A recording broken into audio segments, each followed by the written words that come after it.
Thiago Priano na área para poder falar sobre solos, moçada. Então o solo é o que popularmente a gente conhece como terra, né? E o solo ele tem uma importância gigantesca, né? Ele é a base aí, né, dos seres vivos terrestres, né? Base das plantas, né? Então fornecimento aí de alimentos, de insumos para todos nós. E para a gente então poder falar de solos, né, pessoal? Então vamos lembrar que o solo ele é a camada mais superficial da crosta, né, resultante do intemperismo das rochas, né? Então o solo ele é originado a partir do intemperismo aí das rochas e é constituído de partículas minerais, né, provenientes da rocha que deu origem a esse solo, matéria orgânica, né, restos de animais, plantas que vão entrando em decomposição, vão sendo incorporados ao solo, água e ar. Então, alguns solos têm mais matéria mineral, outros solos têm mais matéria orgânica, alguns solos têm mais água, né, solos mais úmidos, e outros solos têm mais ar, solos mais secos, né. Aqui nós podemos visualizar, moçada, as camadas dos solos que são chamadas de horizontes, né. Então, o horizonte do solo são as diferentes camadas dos solos, né. Aqui, por exemplo, a gente tem um solo mais profundo, né, um solo aí com mais horizontes, mas nem todos os solos têm todos esses horizontes, né? Então, aqui nós temos o horizonte R, né, que é a rocha matriz ou rocha mãe, é a rocha que dá origem a esse solo. O horizonte C, que é formado aí por partículas minerais da rocha mãe, né, da rocha que dá origem ao solo. O horizonte A, ele é um horizonte mais superficial, né? Um horizonte aí que tem até maior quantidade de humus, que é matéria orgânica, né? O horizonte B, ele é formado aí principalmente por partículas minerais mais fininhas e aqueles solos de áreas florestais, né? Como por exemplo a floresta amazônica, ainda podem ter um horizonte O, que seria essa camada de humus, é um horizonte basicamente constituído por matéria orgânica, tá? Então aqui a gente tem um exemplo de um solo, né, com mais horizontes, mais profundos, mas nem todos os solos, obviamente, têm esses horizontes. Aqui nessa imagem a gente pode destacar aí essa diferença, né, o horizonte C, o horizonte B, né, mineral, e o horizonte A, que é mais escuro exatamente por ter maior quantidade de matéria orgânica, né, misturada à matéria mineral. Bom, galera, então os solos eles não se formam da noite para o dia, né? Eles demoram aí milhares de anos para serem formados, é um tempo muito longo.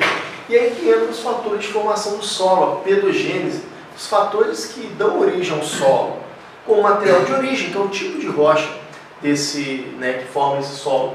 O clima atua por meio da temperatura e da umidade, então a gente vai ver, por exemplo, que regiões mais úmidas tendem a ter solos mais profundos aqui, ó. Então, solos de regiões úmidas tendem a ser solos mais profundos, porque a água da chuva contribui para a formação desse solo, diferentemente de solos de regiões mais secas, que tendem a ser mais rasos, tendem a ser menos profundos, haja visto o fato, né, de ter menor umidade, tá? Então, regiões mais úmidas tendem a ter solos mais profundos, regiões mais secas tendem a ter solos menos profundos, né, solos mais rasos. O relevo, pessoal, ele vai proporcionar aí uma distribuição, né, desigual aí de água da chuva, luz, calor, pode favorecer ou não os processos erosivos. Então, por exemplo, numa área mais plana, a água da chuva tende a ficar mais retida, vai se infiltrar no solo, contribuindo para a formação desse solo. Numa área de encosta, de maior grau de inclinação, então esse processo de formação do solo fica mais difícil, já que a ação erosiva é mais intensa por meio do chamado escoamento superficial, que a gente vai falar já já. A atuação dos organismos, pessoal, então micro-organismos aí, vegetais, animais, que contribuem com a decomposição da matéria orgânica que vai ser incorporada ao solo, né? E claro, o tempo, né? O solo, como eu falei, demora muito tempo para ser formado, pessoal. Em média, né, para se formar 1 centímetro de solo demora 100 anos, então é um processo bastante longo, é um processo bastante lento.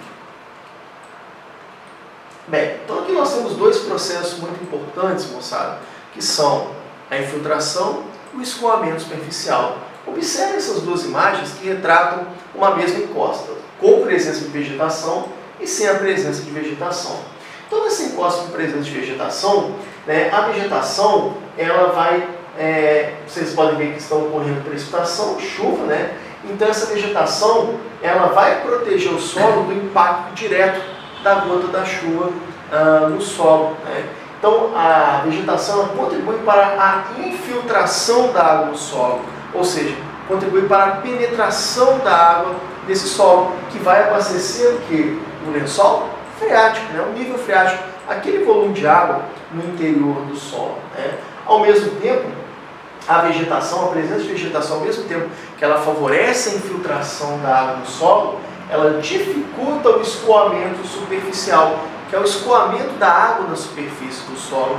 Veja então que a presença da vegetação forma uma espécie de barreira, protegendo então esse solo da ação erosiva. Do outro lado, como a gente pode perceber, com o desmatamento, então esse solo fica completamente desprotegido. Com a chuva, o volume de água escoada vai ser bem significativo, o que vai gerar erosão, vai gerar a perda de solos, né? Ao mesmo tempo, a gente pode perceber que nos locais desmatados, a infiltração de água vai ser menor, né? O volume de água infiltrado no solo será menor. Então percebam que em áreas com vegetação, né, a vegetação favorece a infiltração da água no solo e dificulta o escoamento superficial da água, dificultando também o processo erosivo.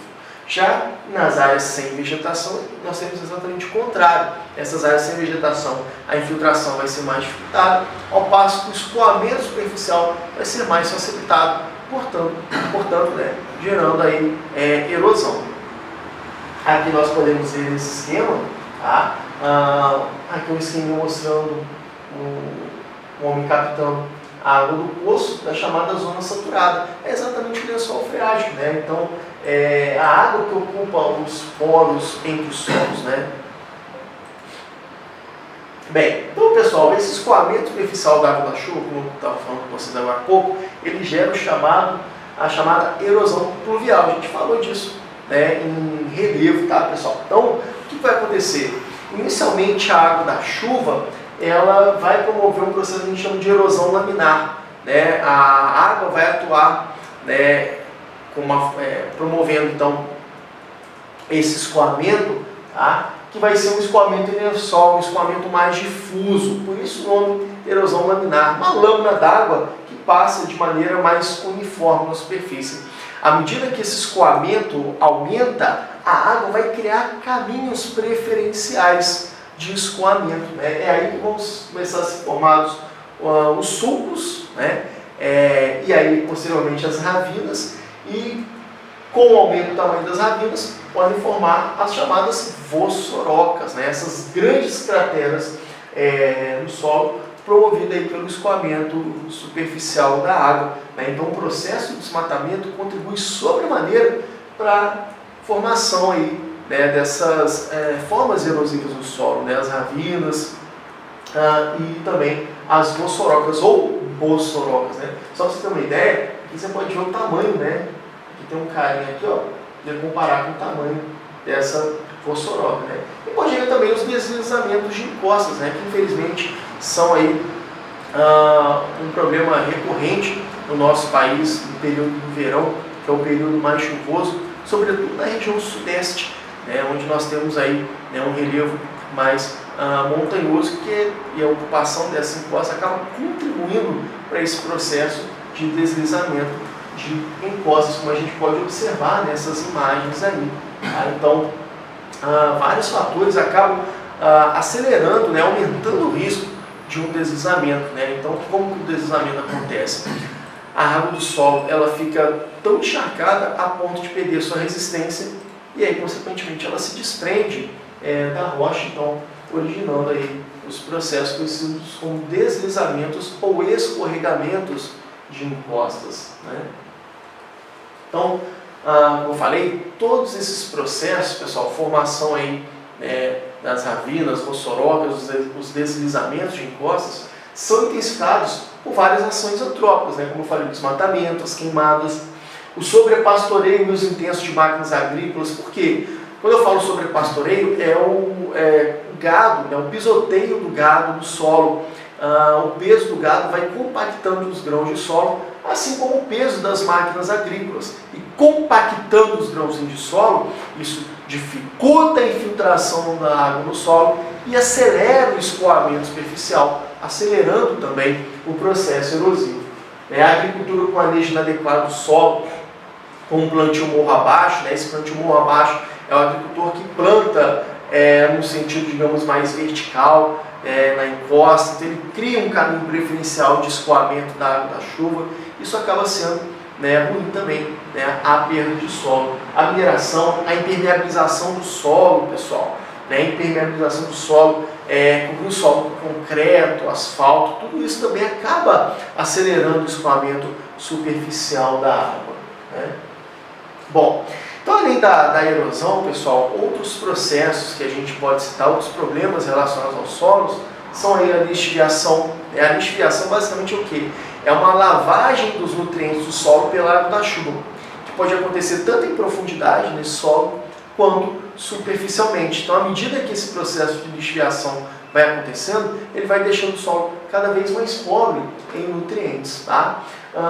Existe também a chamada laterização, que é a formação da laterita. É uma crosta ferruginosa que ocorre principalmente em solos tropicais, muito em virtude, com consequência do processo de lixiviação. Porque na lixiviação, aqueles nutrientes, elementos mais leves, eles vão ser então lixiviados, e aqueles mais pesados, aqueles elementos mais pesados, como os óxidos de ferro, de alumínio, eles vão ficar mais concentrados em algumas partes do solo, formando essa crosta ferruginosa do solo, que a gente chama de laterita, popularmente conhecida aí como canga. Acaba sendo um problema para a agricultura, porque como é uma camada mais dura, isso dificulta a penetração aí das raízes das plantas.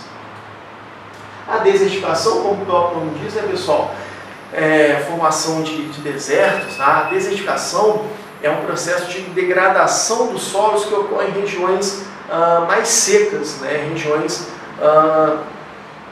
desérticas, regiões semidesérticas, semiáridas. Então, é um processo que pode ter origem natural, uma mudança climática que deixa aquela região mais seca, ou até mesmo ações antrópicas, ações humanas, desmatamento, o sobrepastoreio, a mineração, as queimadas, tudo isso acaba contribuindo para intensificar esse processo de desertificação, que, como eu falei, vocês podem observar na imagem, nessa área aqui, praticamente já não nascem plantas como nas outras áreas. Então, o processo de desertificação, ele acaba acontecendo em regiões mais secas. E aí, no caso brasileiro, afeta, sobretudo, aí, o sertão nordestino. Pessoal? A arenização, o próprio nome diz, arenização, esse prefixo areia vem de areia, então a formação de grandes areais, grandes bancos de areia que se formam, pessoal, principalmente em virtude do substrato rochoso sedimentar. Então, em algumas áreas, esse substrato rochoso sedimentar, sofrendo um processo de erosão pluvial, erosão eólica, vai liberar essas partículas de areia, esses sedimentos, com o tempo formam grandes areais. Isso também acaba sendo intensificado aí por ações antrópicas, como a agricultura, a pecuária, a mineração, enfim, as grandes monoculturas aí. É um processo que tem acontecido principalmente no sudoeste do Rio Grande do Sul, esse processo de arenização. E, finalmente, nós temos um processo de salinização, como o próprio nome diz, é o acúmulo de sal no solo, pessoal, principalmente em regiões de clima mais seco, clima desértico ou semidesértico, o clima semiárido, porque muitas vezes nessas áreas acontece o quê? Irrigação, captação de água de um determinado ponto para irrigar plantações nessas áreas. Só que quando há a captação dessas águas lá no lençol freático, nessas áreas mais desérticas ou semiáridas, já há presença de sal. Então a irrigação acaba injetando água com sal o que aumenta então essa concentração de sal no solo. Sem contar que nessas regiões mais secas o processo de evaporação é mais intenso. E aí o que vai acontecer? Esse processo de evaporação vai então fazer a água, né, do subsolo evaporar, e nesse processo o sal vai sendo carregado e vai ficando acumulado na superfície, né? Tanto que em algumas dessas regiões mais desérticas, né, é muito comum a presença de sal na superfície. E aí, pessoal, para vocês ficarem ligados aí, ó, um macetinho aqui, ó. Só você lembrar, para você lembrar dos problemas do solo, lembra lá desse acrônimo aqui, ó, DELAS, tá? Por quê? Vai se referir, cada uma delas vai se referir a um processo, né? Então, o D se refere ao processo de desertificação, né? A letra E é o processo de erosão. A letra L, a primeira aqui, lixiviação, né? A outra letra L, a laterização, né? A letra A, arenização, e a letra S, né, de salinização, né? Aí, ó, delas, você não esquece mais: desertificação, erosão, lixiviação, laterização, arenização e salinização, entendeu? Bom, aí outros processos, né, pessoal, outros problemas relacionados ao solo, envolve o lançamento aí de agrotóxicos nas lavouras, isso também contamina o solo, né, lençol freático, o despejo inadequado de lixo, né, então o solo e a água do lençol freático acaba sendo contaminado pelo chorume, né, são problemas aí também que os solos acabam sofrendo. Nesse esquema aqui, galera, o que a gente observa, né, que dependendo da cobertura da superfície, pode haver maior ou menor erosão. Por exemplo, numa área de mata, há uma perda de 4 quilos de solo por hectare por ano. 1 hectare são 10 mil metros quadrados, é aproximadamente um campo de futebol, para você ter uma referência. Tá? Na área de pastagem, olha lá, 700 quilos de solo por hectare por ano. Na área 3, uma área de cafezal, tá? 1.100 quilos de solo por hectare por ano. E o algodão, a plantação de algodão ainda mais, aproximadamente, né, 38 mil quilos de solo por hectare por ano. Né? Vejam que esses cultivos como, né, café e algodão, que deixam mais espaços entre uma fileira e outra plantada, acaba contribuindo para o maior processo erosivo desse solo.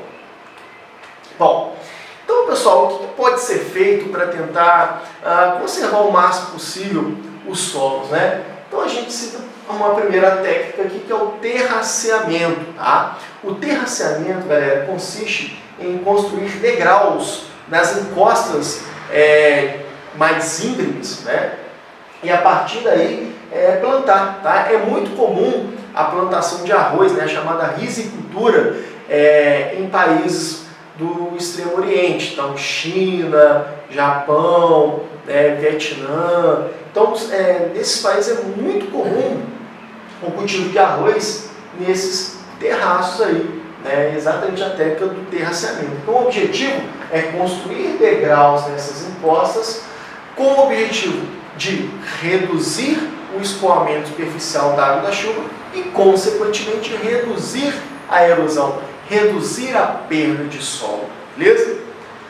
É o mesmo objetivo da agricultura em curvas de nível. Lembremos lá de cartografia, pessoal, que as curvas de nível, ou isoípsas, né, são linhas que unem pontos de mesma altitude. Então, a agricultura em curvas de nível, ela consiste em plantar seguindo, então, essas curvas de nível do relevo. Tá? Muito comum, uma técnica muito comum no Brasil. Tem o mesmo objetivo do terraceamento: reduzir a velocidade de escoamento da água da chuva e, consequentemente, reduzir o processo erosivo. Outra técnica é a associação de culturas. Essa técnica é muito utilizada, pessoal, para aqueles cultivos que deixam, né, um espaço entre uma fileira e outra plantada. Né? Então, por exemplo, É o caso, como eu falei, da plantação de café, da plantação de algodão. Nessa imagem, por exemplo, o agricultor ele plantou o café e entre uma fileira e outra de café ele plantou o capim para recobrir o solo e evitar que o solo ficasse exposto à ação erosiva, né? Então, geralmente é utilizado aí o capim ou uma leguminosa como feijão para recobrir o solo aí consociado, né, com o cultivo agrícola, beleza? A rotação de culturas consiste em quê, pessoal? Consiste em alternar a posição dos cultivos agrícolas com o objetivo de não fazer com que o solo se esgote, né? Não fazer com que os nutrientes do solo se esgotem de maneira muito rápida, né? Então você vai alternando a posição desses cultivos aí geralmente a cada ano. Então, por exemplo, num terreno aí dividido em 4 campos, né? Uma propriedade dividida em 4 campos, no primeiro ano planta-se cevada no campo 1, né? Planta-se trigo no campo 2, e o campo 3 é deixado em repouso, que também é chamado, pessoal, de pousio. Né? O que é o pousio? É deixar o solo descansando, sem cultivos agrícolas, para que ele possa ir recuperando os seus nutrientes. E aí, para não deixar o solo exposto à ação erosiva, ele pode ser coberto aí, né, por uma camada de folhas, por exemplo, né, para evitar um possível processo erosivo. Tá? Então a gente pode notar que no primeiro ano nós temos essa disposição. No segundo ano, o que acontece? Onde se plantou cevada, deixa em repouso. Onde se plantou trigo, planta cevada. E onde se deixou em repouso, né, planta trigo. E no terceiro ano você alterna novamente a posição desses cultivos. Né? Onde se plantou cevada e deixou em repouso, se planta trigo. Onde se plantou trigo e cevada, no terceiro ano se deixa em repouso. E onde se deixou em repouso, plantou trigo. No terceiro ano se planta cevada. Então você vai alternando a posição desses cultivos agrícolas com o objetivo, né, de não esgotar os nutrientes do solo. Tá bom? Nós temos aí o reflorestamento, né, pessoal? Então, o reflorestamento aqui é exatamente você reflorestar a área com espécies nativas. A gente tem 2 imagens bem interessantes, né, que a gente pode reparar. Essa área aqui, ó, quase toda aí desmatada, um processo de reflorestamento ao longo de alguns anos. Olha só como é que a área ficou, olha a diferença, né? É um processo bem interessante também, né, para recuperar aí essa área, beleza? Pessoal, solos de maior fertilidade no Brasil, a gente começa destacando a terra roxa. A terra roxa é um solo, né, encontrado no centro-sul do Brasil, principalmente no estado de São Paulo, no estado do Paraná. É um solo de cor castanho avermelhado, resultante do intemperismo do basalto. Lembremos que o basalto é uma rocha magmática exclusiva, né, originada lá naquele processo de grande atividade vulcânica que o Brasil apresentou durante a era mesozoica no centro-sul. Então, esse magma se resfriando forma um basalto que, sofrendo intemperismo, dá origem a solo altamente fértil, que é a terra roxa. Né? Inclusive, solos de origem vulcânica tendem a ser muito férteis, tá, pessoal? Esse solo, como eu estava dizendo, a terra roxa, é um solo altamente fértil, encontrado principalmente em São Paulo, no Paraná, né? A parte aí do Mato Grosso do Sul também. Ele favoreceu desde o século XIX os cultivos de café, né, nessas regiões. Tá? Aí você me pergunta, Thiago, mas assim, terra roxa, mas se ele tem uma coloração castanho avermelhado, né, uma coloração mais avermelhada, por que terra roxa? Explico para vocês. Né? Lá na segunda metade do século XIX, com, né, um grande número de imigrantes italianos que vinham, né, para o Brasil, muitos deles trabalhavam nas lavouras de café, sobretudo após a abolição da escravatura. Né? Quando o italiano via esse solo altamente fértil, ele chegava e falava, né, oh, terra rossa, terra rossa. Só que rossa em italiano é vermelha, né? E aí o brasileiro vendo o italiano falar terra rossa, né, terra vermelha, o brasileiro chega e fala, oh, terra roxa, acabou ficando o nome terra roxa, né? A história é meio engraçada, mas foi exatamente isso que aconteceu, né? O nome terra roxa, tá? O solo de Massapé ou Massapé, pessoal, é um solo resultante aí do intemperismo do calcário, do granito, encontrado principalmente na zona da Mata Nordestina, né, no litoral nordestino, e em algumas áreas do estado de São Paulo também. É um solo lá que desde o período colonial favoreceu os cultivos de cana-de-açúcar lá no litoral nordestino, né? Então, a cana-de-açúcar se adaptou muito bem, né, a esse solo altamente fértil, claro, ao clima tropical. Tá? Outros solos aí férteis são chamados solos aluviais, que são os solos aí resultantes do acúmulo de sedimentos em área de base, né, em áreas de margem de rios. Então, são solos também férteis que são formados a partir do acúmulo de sedimentos que são transportados pelo rio ao longo do seu percurso. Bom, talvez vocês possam ver também, pessoal, em alguns textos ou questões, um solo chamado salmourão, né? O salmourão é um solo encontrado no centro-sul do Brasil, mas ele não é tão fértil quanto esse que eu destaquei aqui para vocês. Tá? No caso brasileiro, boa parte dos nossos solos são solos muito ácidos, pessoal. E esses solos ácidos são devido ao nosso clima tropical, né? Um clima quente e chuvoso. O maior exemplo que eu posso citar para você é o chamado latossolo, né? Os latossolos são os solos mais comuns no Brasil. São solos bem desenvolvidos, bem profundos, em virtude, né, da penetração da água da chuva nesse solo, mas ao mesmo tempo são solos ácidos. E aí, para corrigir essa acidez, reduzir essa acidez, os agricultores utilizam uma técnica conhecida como calagem. A calagem, o que é? É jogar cal, né? A cal, né, aquele pozinho proveniente do calcário, porque a cal reduz a acidez do solo e reduzindo a acidez do solo permite o cultivo agrícola. Tá? E aqui uma observação importante, tá, pessoal? Os solos amazônicos, por incrível que pareça, são solos pobres em nutrientes minerais e também são solos ácidos. A gente está falando do clima equatorial, né, um clima quente e bastante chuvoso. Aí você me pergunta, Thiago, mas então como que a floresta consegue se manter, né, plena, exuberante? Ora, ela se mantém, pessoal, com uma camada de humus, uma camada de matéria orgânica que ela mesma produz. Né? Então, folhas, galhos, raízes, animais vão entrando em estado de decomposição e essa matéria orgânica vai sendo incorporada ao solo. É exatamente desse humus, dessa matéria orgânica, né, que as plantas retiram os nutrientes necessários lá na floresta amazônica. Beleza? Bom, então com isso, pessoal, a gente finaliza essa parte de solos, tá? Bons estudos para todos vocês. Bem, e aí os solos, pessoal, eles não se formam da noite para o dia, obviamente. Eles demoram muito tempo, né? Eles demoram milhares de tempo. Nossa, Chico, corta essa parte, cara. Milhares de tempo. Bom, galera, então vamos aí resolver algumas questões sobre solos, tá? Da parte de solos aí, beleza? Então, a primeira questão, olha só. Causado pela água das chuvas, tem abrangência em quase toda a superfície terrestre, em especial nas áreas com clima tropical, cujos totais pluviométricos são bem mais elevados do que em outras regiões do planeta. O processo tende a acelerar à medida que mais terras são desmatadas, uma vez que os solos ficam desprotegidos da cobertura vegetal e, consequentemente, as chuvas incidem direto sobre a superfície dos terrenos. Então, ele pergunta o seguinte: o texto descreve um processo que pode ser acelerado com o quê? Né? Então, ele está falando, galera, da ação da água das chuvas.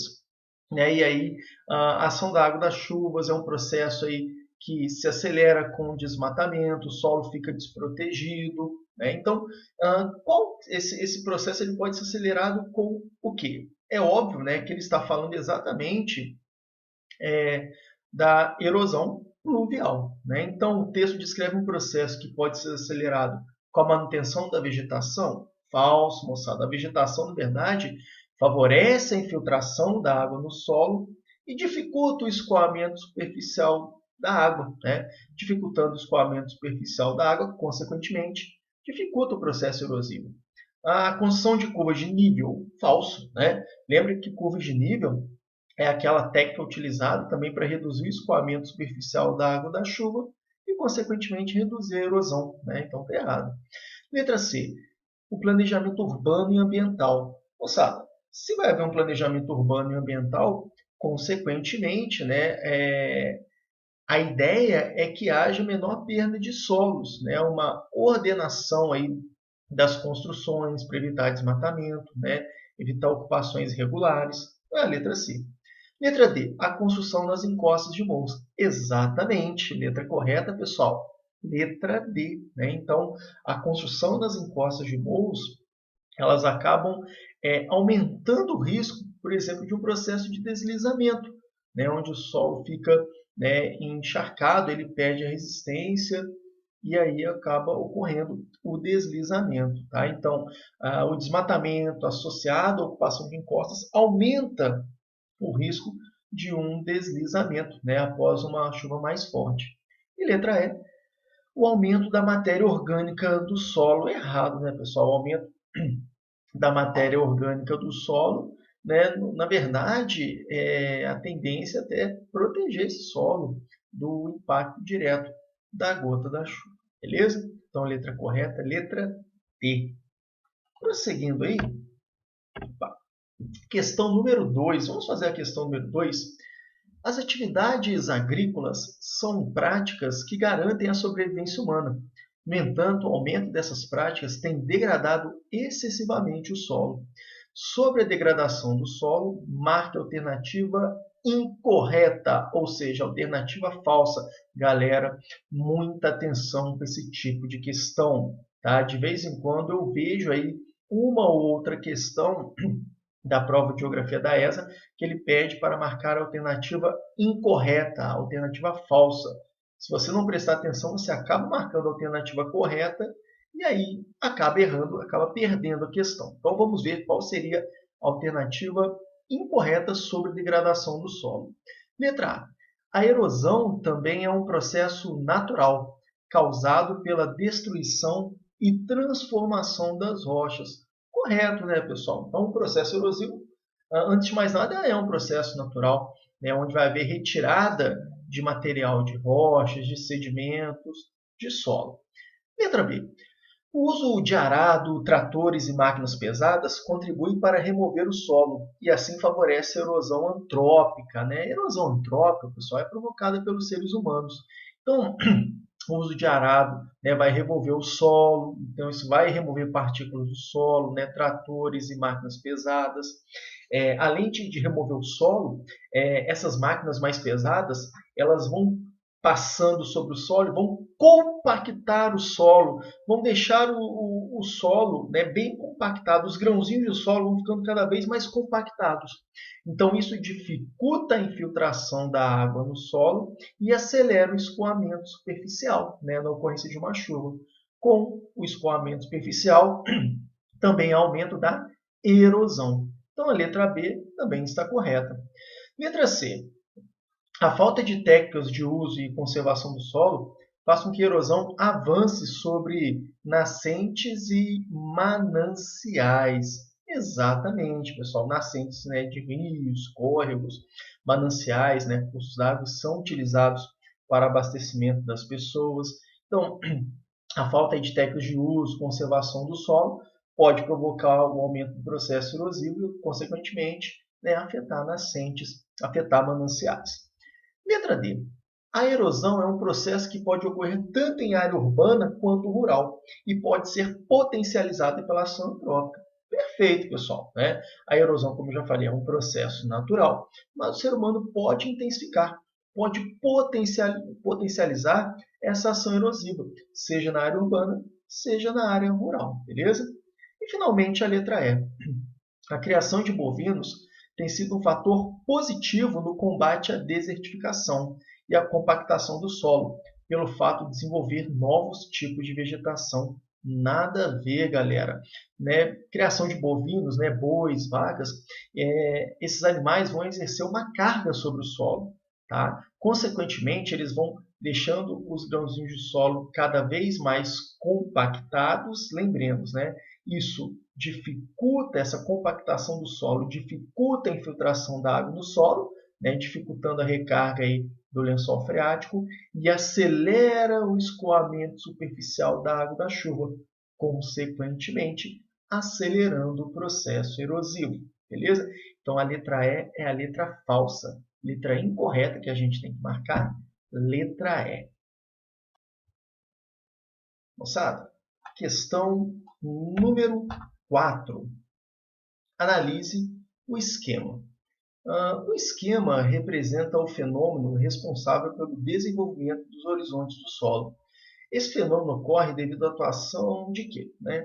Então, observe esse esquema. A rocha, né, exposta aí, à ação das intempéries, a ação da água da chuva, dos ventos, da radiação solar. Né? Veja que ela vai, então, promovendo esse processo, né, vai desgastando essa rocha, que vai se transformando em solo. Né? Lembremos aí que solos mais profundos geralmente são solos mais maduros, né? Solos mais velhos. Então, esse fenômeno ocorre aí devido à atuação de quê? Do magmatismo? Errado, gente. Magmatismo, hein, galera? Magmatismo é a ação do magma, que depois que se resfria forma uma rocha magmática, ou ígnea. Intemperismo? Exatamente, né? Letra B, intemperismo, pessoal. Intemperismo promove o desgaste da rocha, né? A rocha vai, então, liberando partículas cada vez menores, né? E ao longo do tempo, né, essas partículas minerais, elas são adicionadas matéria orgânica, água, vai havendo a formação do solo. Letra C, terremotos. Que isso, nada a ver, né? Letra D, vulcanismo, que está associado a magmatismo, errado. E letra E, tectonismo. Que isso, gente? Movimento das placas tectônicas nem tem nada a ver, cara. Tá? Então, questão número 4, letra correta, letra B. Olha a questão número 5 aí, moçada. Erosão é um processo natural presente nos mais diversos ambientes do planeta. Relacione corretamente os tipos de erosão com os respectivos locais de ocorrência de acordo com as colunas. Bom, então vamos fazer uma relação dessas colunas aí. Né? 1, erosão fluvial. 2, mossorocas. 3, erosão em splash. E 4, erosão laminar. Vamos ver o primeiro aí. Ó. Processo decorrente do efeito gerado pela queda das gotas de chuva sobre o solo ou estruturas de relevo. Opa! Processo, então, proveniente aí das gotas de chuva no solo e estrutura do relevo. Galera, quando a gota da chuva cai na superfície do solo, ele promove um efeito que nós chamamos de efeito splash. A gota da água cai no solo e splash, né? Splash, sacou? Então, galera, quando ele fala em erosão splash, é erosão exatamente aí decorrente desse impacto direto da gota da chuva, principalmente em solos. Beleza? Então, essa primeira aí, número 3. Vamos lá. Processo que ocorre pela ação dos rios quando estes se excedem e avançam sobre as margens. Olha só, galera, ação erosiva provocada pelos rios. Opa, se é provocada pelos rios, é erosão fluvial. Toma cuidado para não confundir com erosão fluvial. Erosão pluvial é aquela provocada por chuvas, fluvial. Erosão fluvial é provocada pela ação dos rios, beleza? Então, segunda aí, número 1. Formação de grandes crateras que ocasionalmente atingem o lençol freático ou estruturas internas dos solos. Olha só, grandes crateras aí que ocorrem nos solos em virtude da erosão provocada pelas chuvas, principalmente, pessoal, né, em áreas já desmatadas, principalmente, e que pode atingir o lençol freático, né? Grandes crateras. São exatamente as bossorocas ou bossorocas, número 2. E a última aí. Ocorre quando o escoamento superficial da precipitação carreia o solo, retirando a sua cobertura superficial laminar. Ou seja, é uma fina camada de água, né, lâmina d'água, que no início da ocorrência de chuvas ocorre de maneira mais uniforme sobre a superfície, né, promovendo então erosão laminar. Beleza, galera? Então a sequência correta é 3, 1, 2, 4. Letra correta, letra D. Seguindo então, galera, Questão número 7 diz o seguinte aí para a gente. Rotação de culturas é uma técnica agrícola de conservação que visa diminuir a exaustão do solo. Isto é feito trocando as culturas a cada novo plantio, de forma que as necessidades de adubação sejam diferentes a cada ciclo. Consiste em alternar espécies vegetais numa mesma área agrícola. A rotação de culturas é vantajosa por quê? Então, lembremos, pessoal, que a rotação de culturas é uma técnica agrícola que consiste em trocar os cultivos de posição, geralmente a cada um ano, né? Por isso, o nome rotação de culturas. O agricultor vai alternar a posição dos cultivos agrícolas. Inclusive, ele pode deixar uma parcela do solo nessa rotação de culturas descansando. É o chamado pousio, né? Deixa o solo sem cultivo para que ele possa descansar, que ele possa recuperar os seus nutrientes. Então, a questão está te perguntando aí por que a rotação de culturas é vantajosa. Vamos ver o porquê. Letra A. Viabiliza a possibilidade de produção de vários produtos na mesma safra. Bom, viabiliza a possibilidade de produção de vários produtos na mesma safra. Até pode promover isso, tá, pessoal? Só que esse não é o grande objetivo da rotação de culturas.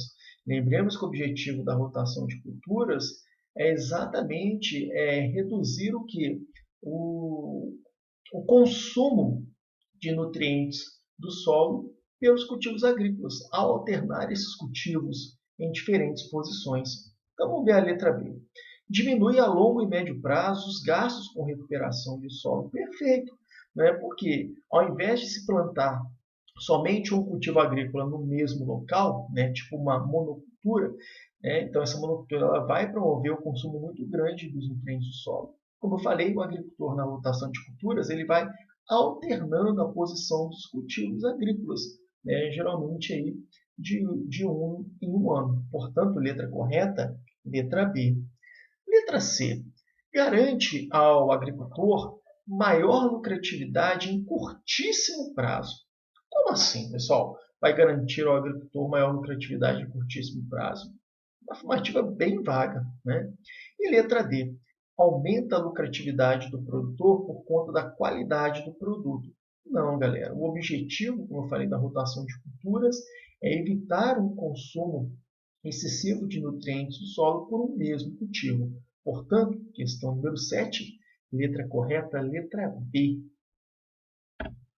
Vamos fazer a 8 aí também? Olha só, te dá dois textos aí. Texto 1. O cerrado brasileiro apresenta diversos aspectos favoráveis, mas tem como grande problema a baixa fertilidade de seus solos. A grande maioria é ácido, com baixo pH. Bom, galera, vamos só falar rapidamente aí lá da química, né? pH é o potencial hidrogênio, né? Então ele mede o nível aí de acidez de uma substância. Lembrar que o pH aí, ele varia de 0 a 14, né? Quanto mais próximo de 0, mais ácido é essa substância, mais ácida é essa substância. Quanto mais próximo de 14, mais básica, tá? Então, é um nome, né? E essa grandeza é potencial hidrogênio, né? Então, vai aí medir a acidez de uma substância. No caso aí, a acidez do solo, beleza? Texto 2.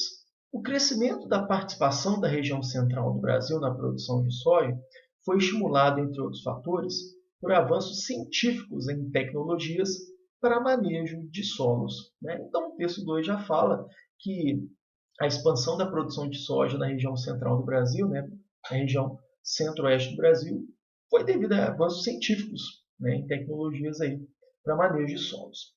Nos textos são apresentados aspectos do processo de ocupação de um bioma brasileiro. Uma tecnologia que permite corrigir os limites impostos pelas condições naturais está indicada em quê? Né? Então, quando ele fala nesse bioma brasileiro, pessoal, vamos lembrar a região centro-oeste, principalmente, bioma do Cerrado. Tá? Então, os solos do Cerrado são solos ácidos, são solos de baixa fertilidade, né? Então, vários avanços científicos ocorreram para que a produção de soja, monocultura de soja, se expandisse nesses solos do cerrado, né? Originalmente ácidos. Então, ele quer saber aí nas opções uma tecnologia que permite corrigir, né, esses limites impostos aí pela natureza, pessoal. A gente está falando então de solos ácidos. Para reduzir a acidez do solo, o agricultor joga no solo cal, né? Então a cal, aquele pozinho branco que vem da rocha calcária, né? A rocha sedimentar química. Então o objetivo de se jogar cal no solo é reduzir a acidez desse solo, beleza?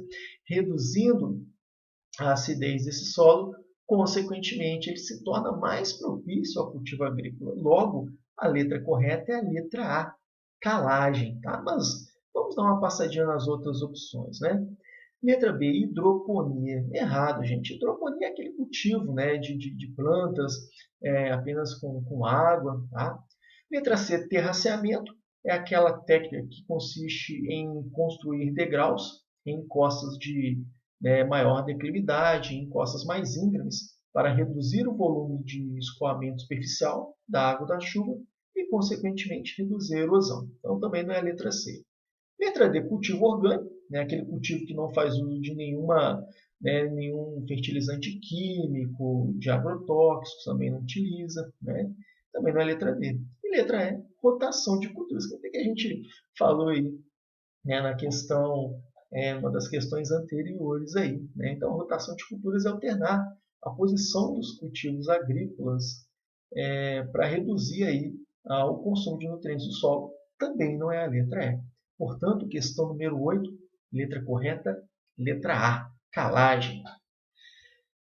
Seguindo então, galera, né, uma questão da prova da ESA de 2015. Reparem, né, nesse tipo de questão que a prova da ESA cobrou a respeito de solos. Hein? Olha só, nas últimas décadas, o processo de transformação do uso do solo em função de uma expansão rápida e intensiva da agropecuária provoca inúmeros impactos ambientais no cerrado, entre os quais erosões profundas que atingem o lençol freático, que denominamos, então ele está falando de um processo de transformação do solo, né, em função de uma expansão rápida, intensiva da agropecuária, lá no cerrado, né, principalmente na região centro-oeste do Brasil.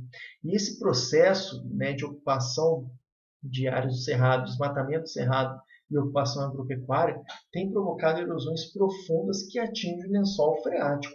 Qual que é o nome desse processo mesmo, pessoal? Letra correta, letra A. Bossorocas, né? Ou bossorocas. São aquelas crateras que ocorrem no solo em virtude do desmatamento, né? E aí, com a ocorrência de chuva e erosão pluvial, os sedimentos então vão sendo transportados para outras áreas. Abre-se de fato uma cratera no solo. Inicialmente começa com um sulco, uma pequena abertura, que aumenta um pouquinho para uma ravina, e aí aumentando de tamanho e também podendo atingir o lençol freático, aí chega a um estágio bem avançado de degradação, que é a vossoroca, beleza? Letra B, assoreamentos. Assoreamento, pessoal, é o acúmulo de sedimentos no fundo do rio. Né? Então, o assoreamento é um processo natural. Tá? Só que o ser humano também intensifica esse processo quando ele desmata as chamadas matas ciliares, né? Aquela vegetação nas margens de rios. Então, as matas ciliares protegem os rios do assoreamento. O problema do assoreamento é que, à medida que esses sedimentos vão se acumulando, eles vão reduzir a profundidade desse rio e vai favorecer processos de enchentes. Tá? Não é a letra B. Letra C, laterização. Lembremos, pessoal, que laterização é a formação daquela crosta ferruginosa nos solos, né? Geralmente é formada por óxidos de ferro, de alumínio, muito comum em solos tropicais, o que dificulta a agricultura. Inclusive, a laterização ela pode ser uma consequência desse processo aí da letra D, que é a lixiviação. Né? Então, a lixiviação é a lavagem dos nutrientes do solo pela água das chuvas. Então, é um processo que vai deixando esse solo cada vez mais pobre em nutrientes. Tá? Então, a lixiviação pode contribuir para o processo de laterização, né, da formação dessa crosta ferruginosa nos solos. Beleza? Então, também não é C, não é a D.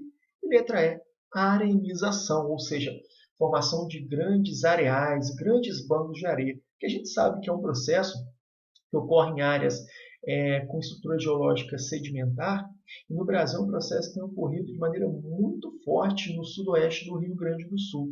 É um processo natural, né, a formação desses areais, devido à ação da erosão pluvial provocada pelas chuvas, da erosão eólica provocada pelos ventos, mas o ser humano intensifica esse processo de arenização com o desmatamento, com a agropecuária, com a mineração, beleza? Também não é a letra E. Então veja, pessoal, que essas questões, né, envolvendo solos na promessa, muitas vezes eles vão dar o conceito, tá, e perguntar qual é o processo. Ele te dá o conceito desse processo, né, e te pergunta qual é o nome desse processo. Beleza? Então ele fala no que consiste esse processo e vai te perguntar o nome dele nas opções. Tá? Viu? Prosseguindo aí, questão número 10. Olha só o que fala a questão número 10, galera. Um dos temas que vem sendo muito debatidos na comunidade geográfica brasileira diz respeito ao que se conhece como desertificação, que, segundo a UNCED, né, United Nations Conference on Environment and Development, caramba, em inglês aí, corresponde à degradação ambiental de terras em áreas áridas, semiáridas e subúmidas secas, resultantes de vários fatores, incluindo variações climáticas e atividades humanas. Tá? Então, ele está falando aí, pessoal, a respeito do processo de desertificação, né? Um processo de degradação ambiental em áreas mais secas, beleza? Sobre esse tema, analise as afirmativas a seguir. Então, vamos analisar essas 5 afirmativas aí, moçada.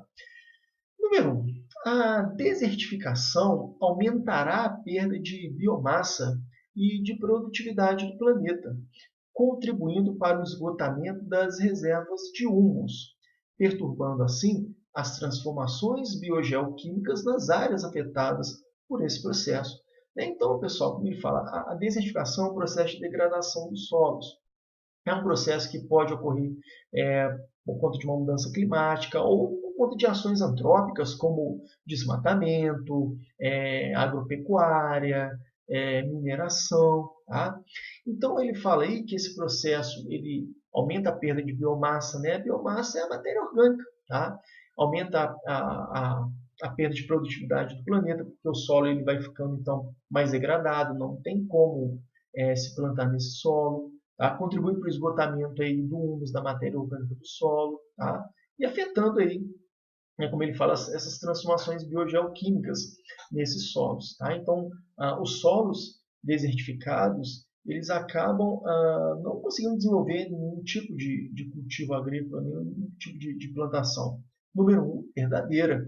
Número 2, a desertificação é um processo de degradação ecológica, no qual o solo fértil e produtivo perde total ou parcialmente o potencial de produção. Perfeito, né, pessoal? Quando a gente fala em solo fértil, estamos falando de um solo que tem boa fertilidade, né? Tem boa aí, disponibilidade de nutrientes para as plantas. Então, esse processo de desertificação ele vai promovendo a degradação do solo, vai deixando o solo cada vez mais infértil. Número 2, verdadeira. Número 3, a desertificação contribui para a mudança climática global, aumentando o albedo da superfície terrestre e diminuindo a taxa de evapotranspiração, modificando, portanto, o equilíbrio energético da superfície e a temperatura do ar. De fato, correto, tá, pessoal? Por quê? Vamos lá, o que é o albedo? O albedo é o índice de reflexão dos raios solares. Tá? Superfícies mais claras têm um albedo maior, tem esse índice de reflexão dos raios solares maior. Né? Então, o processo de desertificação, à medida que vai havendo ausência de plantas, ele vai aumentando, né, esse albedo, tá, dessa superfície, e também aí contribui a desertificação também contribui para diminuir a taxa de evapotranspiração. Evapotranspiração, pessoal, é a perda de água, é a evaporação associada à transpiração das plantas. É a perda de água, né, que as plantas sofrem, né, a evapotranspiração associada também, né, ao processo de evaporação da água do solo. Ora, se tem menos plantas, consequentemente a evapotranspiração será menor. Logo, tem menos vapor d'água na atmosfera e isso pode aí contribuir para deixar aquele local ainda mais seco. Bom, então número 3, verdadeiro, né? Número 4. A desertificação converte pessoas que vivem nas áreas atingidas pelo processo em refugiados ambientais, buscando melhores terras para realizar atividades agrícolas. Perfeito, né, pessoal? Então, um processo de desertificação que ocorra numa área vai deixar esse solo cada vez mais degradado e as pessoas que dependem desse solo acabam sendo obrigadas a sair, então, desses locais, né? Infelizmente, isso acontece aí em algumas áreas do sertão nordestino. Fora do Brasil, ocorre numa região do continente africano, conhecida como Sahel, né? Então, de fato, o processo de desertificação ele acaba obrigando as pessoas nesses locais a saírem desses locais, porque não tem como mais cultivar, e as pessoas se transformam em refugiados ambientais. Número 4, certinha também. Número 5. A desertificação no Brasil intensificou-se nas últimas décadas e vem atingindo indistintamente espaços geográficos situados em faixas semiáridas e tropical subúmidas, né? Ou seja, esse processo de desertificação ele afeta no Brasil principalmente a região do sertão nordestino, região de clima semiárido, um clima mais seco, tá? E também em faixas tropicais subúmidas, ou seja, áreas onde o volume de chuvas é muito baixo, tá, pessoal? Né, algumas áreas, por exemplo, no sul do Maranhão e do Piauí, né? Inclusive uma área chamada de Gilboés, né, sul do Maranhão e do Piauí, uma área onde tem ocorrido um intenso processo de desertificação. Então, o número 5 também é verdadeiro. Logo, todas estão corretas. Letra correta, letra E. Aí, ó, fazer a questão número 11, então, moçada. Olha o que ele fala aí. Com relação à formação e à conservação dos solos, analise as afirmativas abaixo. Afirmativa número 1. Os fatores de formação dos solos são o material de origem, que é a rocha, né, que dá origem a esse solo, o clima, o relevo, os organismos e a ação do tempo. Perfeito, pessoal. Né? Então, esses fatores participam do que nós chamamos de pedogênese, ou seja, são os fatores de formação dos solos. Né? Então, vamos lembrar, o material de origem é a rocha que dá origem a esse solo. Né? O clima atua por meio da temperatura e da umidade. Né? O relevo pode favorecer ou dificultar os processos de infiltração. Né? Os organismos atuam na decomposição da matéria orgânica. E, claro, né? Todos esses processos atuam em determinado tempo, ou seja, milhares de anos. Esse, então, para se formar um solo, demora aí milhares de anos. Número 1, verdadeira. Número 2, galera. A perda anual de toneladas de solos agricultáveis devido à erosão se dá principalmente em função da retirada total da vegetação para a implantação das culturas agrícolas e das pastagens. Exatamente, pessoal. Então, infelizmente, no mundo todo, toneladas de solos que poderiam ser utilizados na agricultura são perdidos por meio aí do processo de erosão. Lembrar que essa erosão é intensificada pelo desmatamento, né? Substituição dessa vegetação original aí por cultivos agrícolas, pastagens, né? Pela atividade da agropecuária. Número 2, certinho, tá, pessoal? Número 3. Fossoroca é um método que consiste em construir obstáculos no terreno em forma de lombadas, seguindo as cotas altimétricas do relevo, a fim de reduzir a perda de solo agricultável. Nossa, gente, nada a ver, cara, nada a ver. Fossoroca é a formação daquelas grandes crateras no solo em virtude da erosão pluvial, né, erosão provocada pelas chuvas, que é favorecida. A Fossoroca é favorecida pelo processo de desmatamento. Não tem nada aí de construir obstáculos no terreno, tem nada a ver, tá, pessoal? Número 4. Em áreas com declividade acentuada, os solos são mais profundos devido à maior infiltração da água, aumentando assim a intensidade da ação do intemperismo.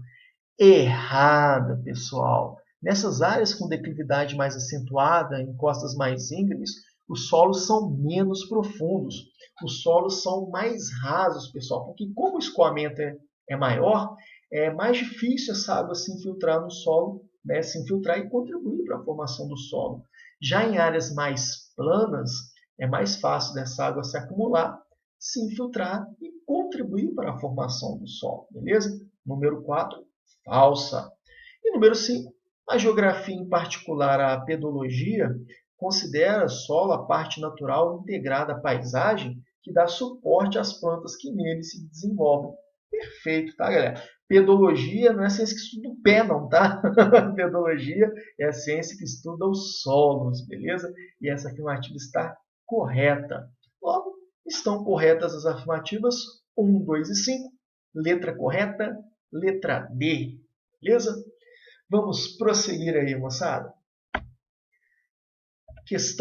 Questão número 3, mais uma questão da prova da ESA sobre solos, hein? Né? Então, assim, solos, pessoal, não é aí um dos assuntos mais cobrados na prova, né? Mas vez ou outra aparece, né? Digamos que é uma frequência mediana aí na prova. Então, olha só essa questão da ESA de 2012. Nas áreas muito úmidas da Amazônia, típicas de clima equatorial, os solos são lavados e têm seus minerais e nutrientes escoados pela água das chuvas, causando empobrecimento do solo em curto prazo. A este processo de degradação do solo denominamos... Então, está falando, pessoal, olha só, áreas muito úmidas da Amazônia. Lembremos, o clima da Amazônia é o clima equatorial, como ele fala aí. É um clima quente e muito chuvoso. Então, nessas áreas, né, como ele fala, os solos são lavados, tem seus nutrientes, seus minerais escoados pela água da chuva. É um processo natural que vai empobrecendo o solo. Qual é o nome desse processo de degradação? Laterização? Errado, pessoal. Lembremos, laterização é a formação de uma crosta ferruginosa nos solos. Tá? A laterização ela pode ser uma consequência, aí sim, letra B, lixiviação. Tá? Então, a lixiviação, pessoal, é exatamente esse processo que o enunciado descreve para a gente. Né? Ele é muito comum em regiões mais úmidas, tá? Em regiões de clima equatorial, de clima tropical. Letra correta? Letra B. Letra C, desertificação. Errado, né? A gente já falou aí que desertificação é um processo, né, de degradação dos solos em regiões mais secas, tá? Em virtude aí, principalmente de ações humanas, como desmatamento, né, e agropecuária. Letra D, antropização. Antropização seria alguma ação relacionada ao antrópico, ou seja, aos seres humanos. Né? Então, não tem relação, fica sem sentido, né, pessoal? E letra E, ravinamento. Ravinamento é o processo de ravinas, né? Pequenas aberturas no solo que, se não forem cuidadas, podem crescer, né, e evoluir para bossorocas. Também não é o processo aí que ele descreve. Portanto, número 13, letra correta, letra B. Vejamos que é mais uma questão de solos da prova da ESA, que ele descreve o processo, tá? E te pergunta qual é o nome desse processo. Beleza? Então, letra correta, número 13, letra B. Seguindo aí, galera, questão número 14. No Brasil, na região centro-oeste, em especial em Goiás e Mato Grosso, é comum o aparecimento de danadã, ou crostas ferruginosas devido ao solo de cor avermelhada, que dificulta o desenvolvimento das atividades agrícolas. O desmatamento e o uso intensivo do solo são os grandes responsáveis pela ocorrência desse fenômeno, na medida em que provocam a aceleração do processo de e a perda de nutrientes na camada superior desse solo. Assinale a alternativa que preenche correta e respectivamente as lacunas. Olha aí, galera, é uma questão que poderia ser facilmente uma questão da prova da ESA. Né? Já vi questões da prova da ESA dessa maneira. Ele te dá um texto e aí te dá 2, 3 lacunas para você completar com as palavras corretas. Então, ele está falando, né, de um processo comum na região centro-oeste, né? O aparecimento aí é comum, o aparecimento de crosta ferruginosas, né? O desmatamento, o uso intensivo do solo acaba promovendo esse processo. Opa, crosta ferruginosa, galera.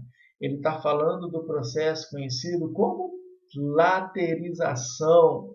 Portanto, né, a primeira lacuna aí, lateritas, é comum o aparecimento de lateritas, essa crosta ferruginosa nos solos.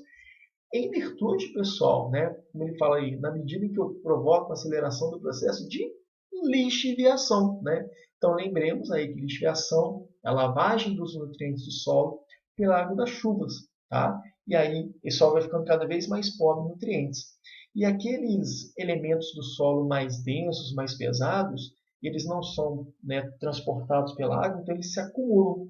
É aí que há o processo de laterização, a formação das lateritas, né, dessa crosta ferruginosa nos solos. Portanto, né, a letra A é a letra correta, mas vamos analisar as outras aí.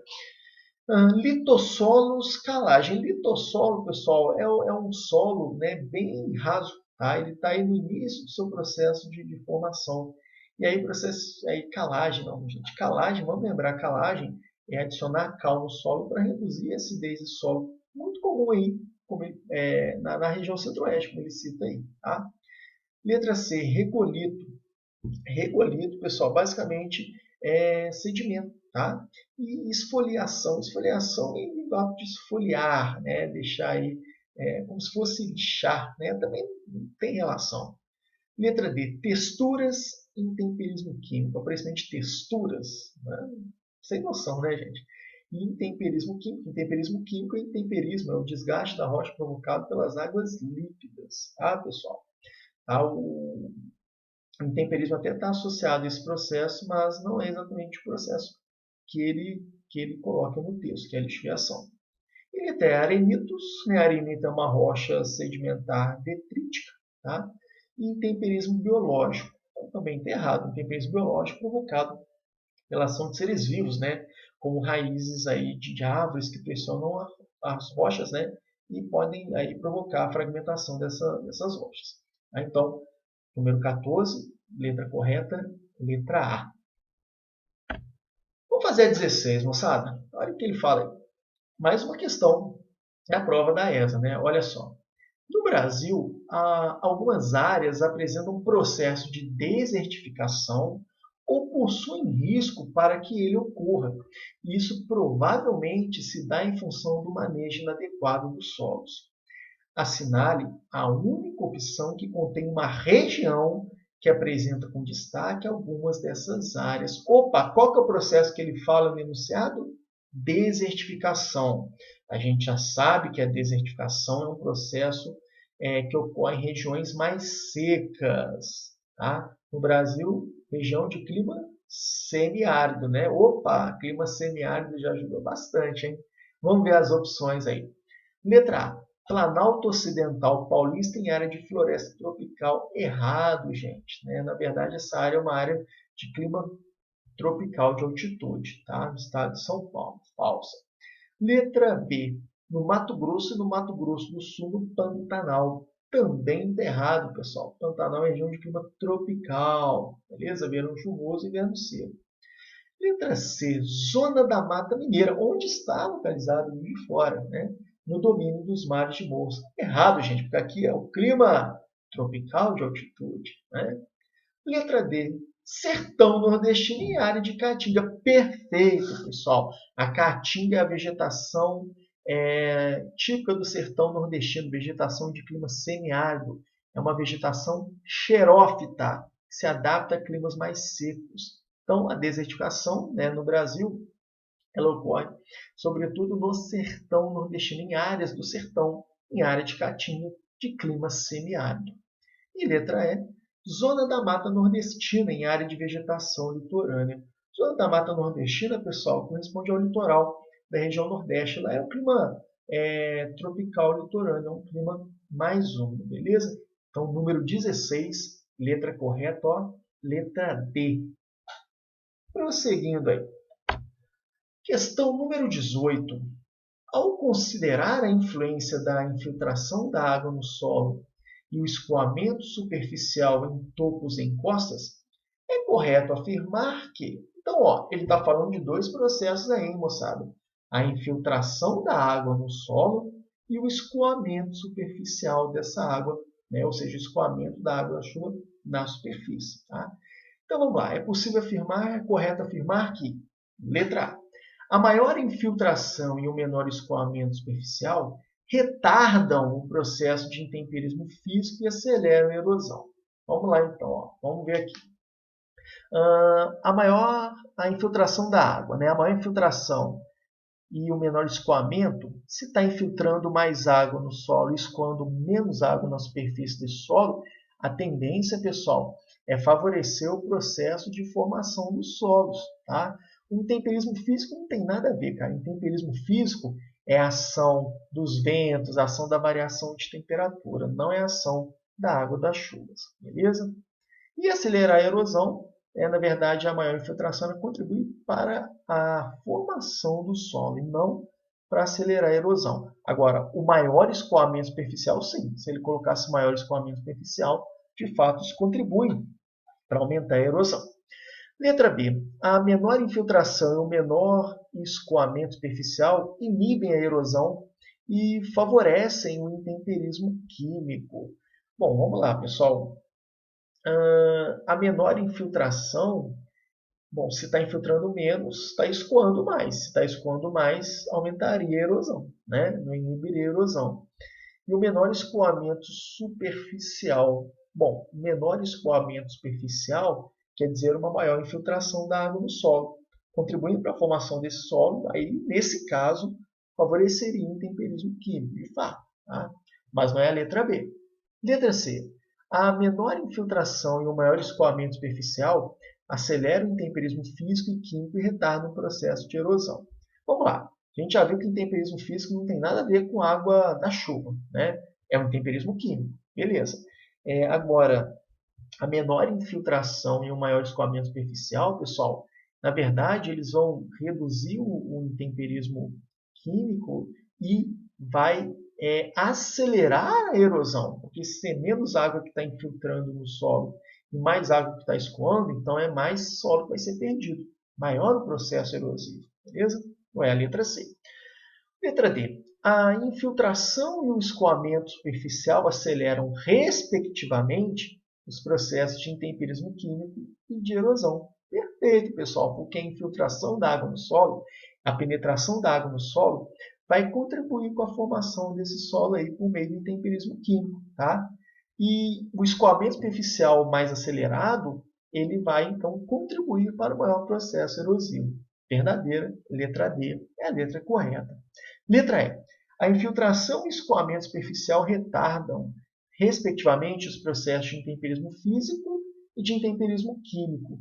Bom, vamos lá. Intemperismo físico não tem nada a ver. Agora, intemperismo químico ele vai ser acelerado com a infiltração. Tranquilo, pessoal? Então, questão número 18, letra correta, letra D. Questão número 19. Uma rocha submetida à ação da água, às oscilações de temperatura e à atuação de seres vivos irá, com o tempo, desintegrar-se e decompor-se. Os minerais que a compõem irão se fragmentar e se separar em pedaços cada vez menores, até dar origem ao solo.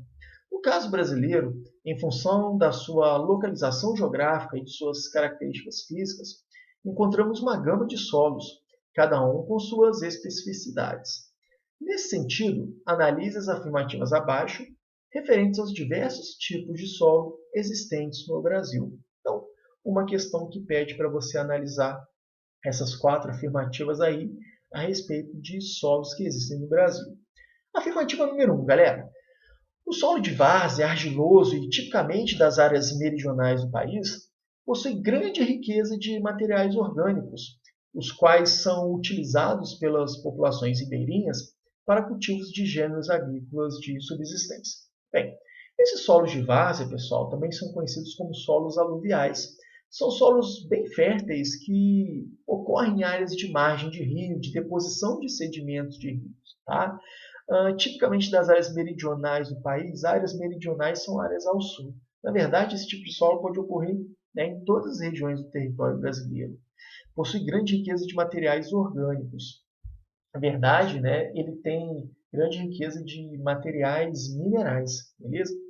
Os quais são utilizados pelas populações ribeirinhas para cultivos de gêneros agrícolas de subsistência. Bom, até pode, né, uma população ribeirinha que ocupa a margem de rio, ela pode utilizar esse solo para o cultivo de subsistência, ok? Tá? Mas a número 1 é falsa.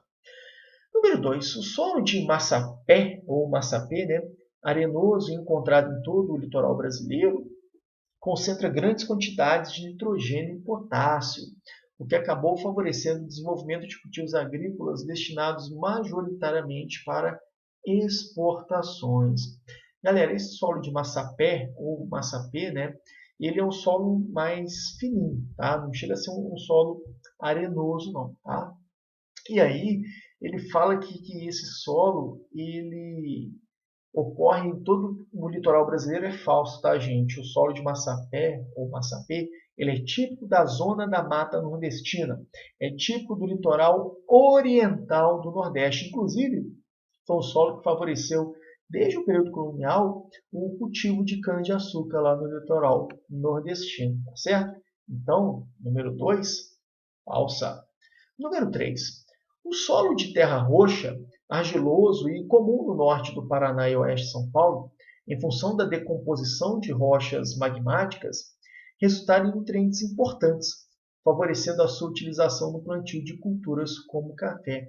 Perfeito, galera! Vamos lembrar que a terra roxa aí é um dos solos mais férteis do Brasil, encontrado em São Paulo, Paraná, parte do Mato Grosso do Sul, e desde o século XIX, esse solo altamente fértil, né, resultante da decomposição do basalto, né, que é uma rocha magmática extrusiva, né, então a decomposição do basalto, o temperismo do basalto, permitiu a formação da terra roxa, né, então solo muito fértil. Geralmente, pessoal, solos de origem vulcânica, né, são solos bastante férteis, tá? Como é o caso aí da terra roxa que se originou do basalto, que é uma rocha magmática extrusiva ou vulcânica. E desde o século XIX é um solo muito utilizado aí para plantação de café. Número 3, verdadeiro. Número 4. O solo conhecido como salmourão, arenoso e com grande gradiente de fertilidade, especialmente por sua decomposição química e riqueza em materiais orgânicos, contribuiu para que a região Nordeste se tornasse grande produtora e exportadora de cana-de-açúcar. Errado, gente. Salmourão, ele é um solo assim, ele não é um solo tão fértil quanto o Massapê ou a terra roxa, tá? Ele tem uma fertilidade mediana, digamos assim, tá? Ele é encontrado no centro-sul do Brasil, tá certo, pessoal? Centro-sul do Brasil. Tranquilo? Então, número 4, falsa. Assinalando a opção correta, somente a número 3, letra correta, letra D. E para a gente poder finalizar, moçada, questão número 20. Olha, fala aí. Os solos do semiárido nordestino são, em geral, mais rasos que os solos do sul e do sudeste do Brasil em virtude de quê? Então, o que é um solo raso? É um solo pouco profundo, né? É um solo pouco desenvolvido.